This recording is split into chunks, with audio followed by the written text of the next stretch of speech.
In a world where change is the only constant, Zimbabwe's political climate stands as a prime example.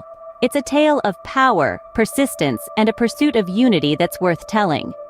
The story began when Robert Mugabe, Zimbabwe's long-standing president, was ousted in November 2017. Emmerson Mnangagwa, his former vice president, swiftly stepped in, promising a new Zimbabwe. Yet the road to this new Zimbabwe was far from smooth. Mnangagwa's victory in the 2018 elections was marred by allegations of fraud, sparking a wave of discontent among the masses. Enter Nelson Chamisa, leader of the Movement for Democratic Change.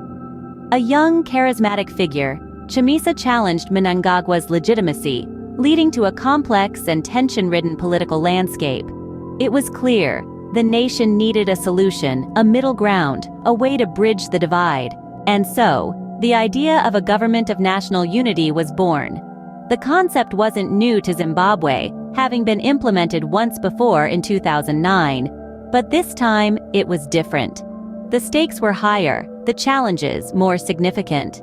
The unity talks began, bringing with them a beacon of hope.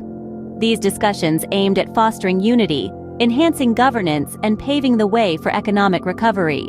The focus was on finding common ground, on creating a platform where both Mnangagwa and Chamisa could work together for the betterment of Zimbabwe.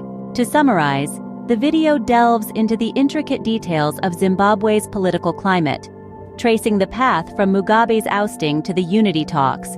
It throws light on the power struggles, the allegations of fraud, and the rise of Nelson Chamisa.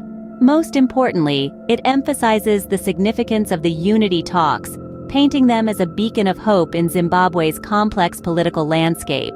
Remember, Zimbabwe's story is not just about politics. It's about the people, their resilience, and their undying hope for a better, more unified future. It's about the pursuit of unity amidst diversity, the pursuit of a new Zimbabwe. Because in the end, it's not just about surviving the storm, it's about learning how to dance in the rain.